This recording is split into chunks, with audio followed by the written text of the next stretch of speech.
دیوال ته مخکې دی خوشاکه دیوال ته مخکې دی خوشاکه او د څه ټپاوه وې شابه زمار دی کس نوماله زمار دی کس نوماله زړګي تاسو څنګه دی خیال پرغه حاضر ده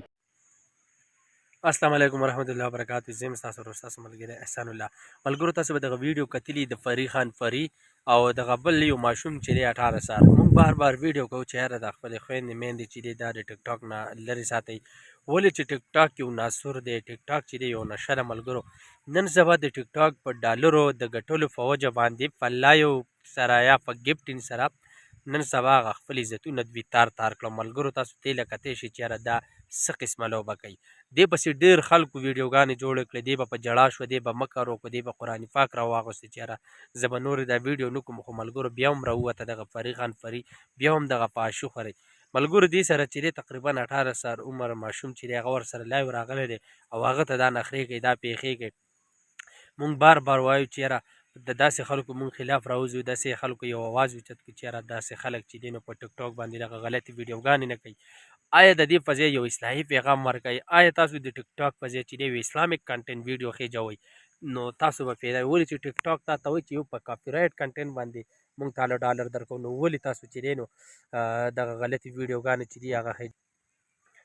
نو خپل عزتونه یې تار کړو بیا به جاړئ خو وخت په تیري نو خدای ته وګورئ چې یاره دغه په ټیک ټاک باندې دغه غلطي ویډیوګانې مه کوئ دغه کنځلې مه کوئ دغه لایو راتله چې دی د افریدوئ دغه انګریزانو د خندا شو هغې پنجابیانو د خندا شو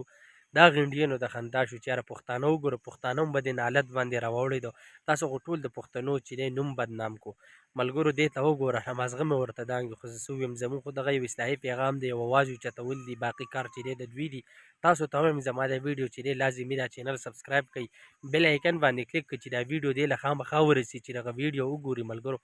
مونږ چې دی هر انسان باندې دغه خبرې کوو چې ملګرو مخکې چې و ډاکټر پوزیا و هغې به دغه غلطي ویډیوګانې کولې اوس چې دا نو فری خان فری چې دا دغه غلطي ویډیوګانې کوي د خدای دپاره دغه فحاشیانې پرېږدوئ ستاسو د ویډیو چې دی که نه یو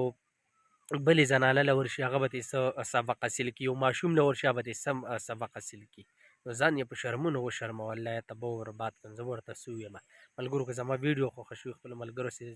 شیر کړئ زما یوټیوب چینل هم سبسکرایب کړئ السلام علیکم ورحمت الله وبرکاتہ